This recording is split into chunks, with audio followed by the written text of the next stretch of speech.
We're on watch for a verdict in George Huguely's murder trial. Jurors began deliberating this morning. Of course, he's the former University of Virginia student and lacrosse player accused of killing his girlfriend, Yardley Love, in 2010. Prosecutors say he attacked her and killed her in her bedroom. The defense says he was drunk and that her death was unintentional. The jury's considering a range of charges. He could get life in prison if he's convicted of first-degree premeditated murder, but the jury could also convict him of lesser charges, including second-degree murder and involuntary manslaughter. Criminal defense attorney Meg Strickler joins me now. Meg, I just kind of laid out the range of charges. What does the jury have to decide where on that spectrum he is guilty, because he's already admitted to some of the facts of this case? And you can tell the jury's kind of confused as we look at this, because they've already asked for the definition of reason. And so they're understanding, okay, there's first degree, there's felony murder. That, I think, is confusing to them, because if you look at it just by definitional, the way they're read to by jury instructions, they might want to convict there, and it doesn't fit here. I predict second degree. I think that's kind of splitting it between all of them, between first, second, voluntary, and involuntary manslaughter.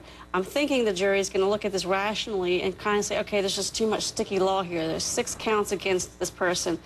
I know that we all have agreed, I'm talking as a juror here, I know that he beat her and left her. Admitted to that. Long and short. That's enough to make me angry. I got to stick it to him somehow. And he admitted to it. As part of all of this, he admitted to it, and then he's shocked and crying in this interrogation video. She's dead? I mean, wow. This is a really tough one for the jury, because some of the facts, as I said, are so clear. It's awful when you think about this brutal thing that happened to this young woman, but they still have to go down step by step exactly what the law says, and that's not always easy to reconcile the two. And most jurors take their job very, very seriously, and they know it's a very big responsibility. So they're going to try to understand all of this. But what the defense attorney is asking from the press appearance that he gave, and then also in the opening statements of wanting involuntary, this was just reckless behavior.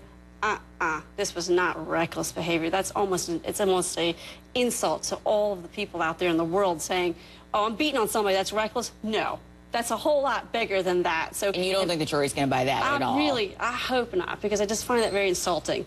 You know, if you just looked at all the damage that happened to her, forget, hello, she's dead, but I mean, some of the other things leading up to that, alcohol is not enough to defend that. Okay. And I think that it's more that he was acting, it's not first degree, because I don't think he was going to the apartment all drunk and in a rage, I'm going to kill her. I just don't think that got proven. Okay. But second degree is pretty obvious here. This is so difficult when you think about the fact of her family sitting there listening to this. I know that there were also parts in the trial where they tried to bring up her past, the fact that she partied a lot, as if that somehow had something to do with what ended up happening to her. I think families go through that a lot in cases like this. Absolutely. And I think the prosecution did an excellent closing argument when they were like, wait a minute, she never got from laying down in a wet pillow and never said, hey, don't take my laptop, or even said, oh, help.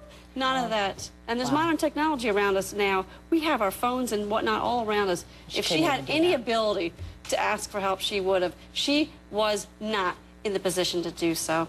Okay, we'll have to see. And as you said, the jury's clearly taking their job very seriously. They've been deliberating since this morning. Thank you for your expertise. We appreciate it. Sure. HLN has been covering this trial from the beginning. We'll bring you the verdict as soon as it is reached. There's a lot of background to this case. Go to our website, HLNTV.com. You can find a lot of it there.